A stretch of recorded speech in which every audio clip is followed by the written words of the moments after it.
for me, right? Like, he's had 2 years now over in North America. He's going into his third year here. He's shown, he's been spectacular at times in the American Hockey League. He got a little taste last year. So he's had a really good camp thus far. He was real good last night. So there's an opportunity that opens up for him, right? And so now your job as a player is grab a hold of it, and myself and our staff will continue to look whether a player was taking a leave or not. Is there other avenues to make us better? So we'll continue that process, and we're hopeful and real optimistic that we'll see Joe, before too long. Brad, you may feel like you have depth, but what you definitely don't have is experience now. And this is an organization that we've seen third goalies like a Matt Murray in the past to be a little bit of that cushion here. So in your mind moving forward, is there a cutoff date if in fact that, you may not have Joseph Woll for 2 weeks, 3 weeks, a month? Is there depending on what you see early, is it a short leash for these guys to back up Stolarz? I mean, you just go day to day on this? Yeah, it's a little bit all of the above, Nick, and this is something that we talked a lot over the summer with before any of this came up is if you go back a couple of years, we had Marty Jones in here, and really the feeling was to have more depth there, and to your point, more experience depth.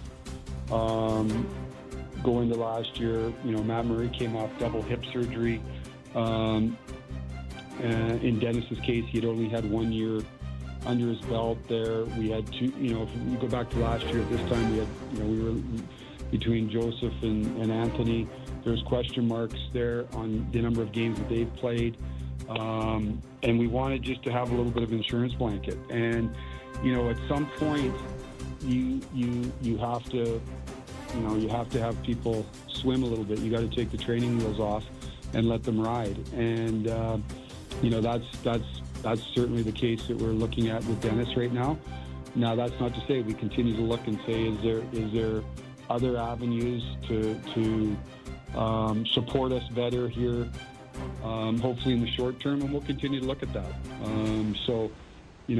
Dennis has got an opportunity in front of him. Arturs has got an opportunity in front of him, and I'm hopeful that they'll grab it, and we'll continue to look at and review daily. Is there another option to best support the guys that we have right now and the group as a whole? And just to close the book on the goalie conversation, any update on Stolar's contract? Is that something you think will get looked after before the season starts? Well, I don't like to talk too much about contract negotiations, other than we're certainly talking with their side, and I'm always optimistic until I'm not. So we'll continue to work away at it. The good news is we got Anthony. He's under contract for this year. He had a terrific year last year. We're hopeful that we can get something done, but we know that there's really no immediacy for it right now, in the sense that he's under contract, and I'm expecting him to have another real good year. But we're certainly working away with it, and hopefully we can get to the finish line here before too long. If you don't get a deal, would you be happy with him coming up to you and saying, I'm going to bet on myself and make you pay a lot more after a real successful year? Yeah, I mean, the great thing I've always found is for competitors, which Anthony is, they are very confident in their abilities, and I'm really, really confident in him. And we've had lots of communication, obviously, both with his agent and Anthony and myself. It's been open dialogue.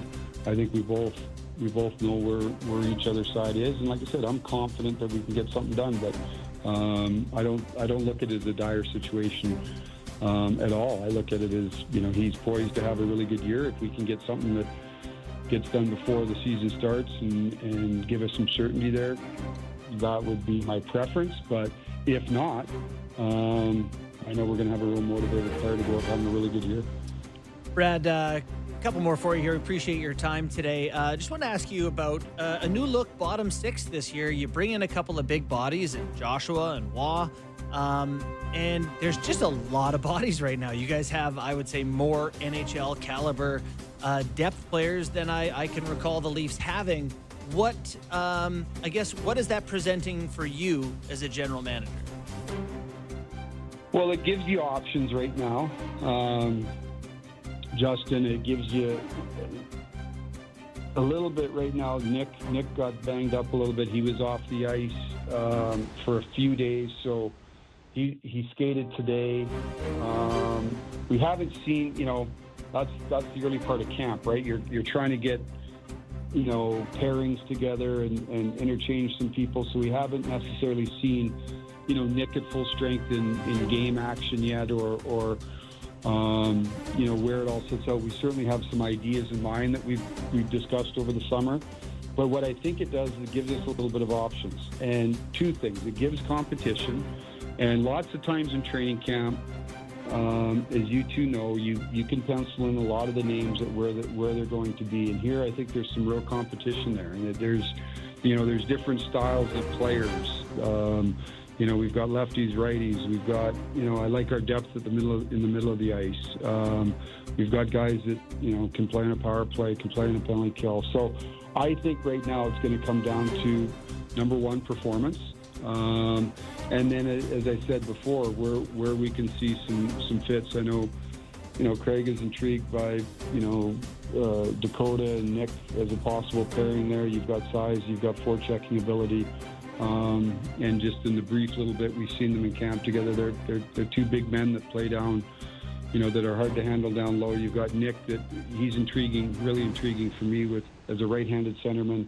And I think he's really excited about potential role here. So you're right. There's lots of bodies here right now. And as we talked about, we've got some young guys pushing as well. So ultimately, it comes down to performance. And we've said to the team, at the end of the day, this 3 weeks here, what we're looking for is ultimately who can help us win, and who's going to thrive in the role that we're going to need them to play. And that's really what this next, we're 2 weeks from the Bullets line for real. So that's really where a lot of our focus is where does everybody fit, who do they fit best with, and who's performing best.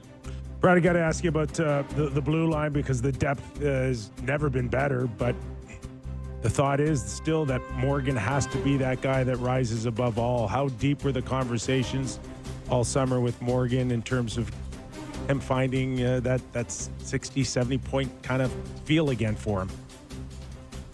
Yeah, I think Morgan and I had a good chat, after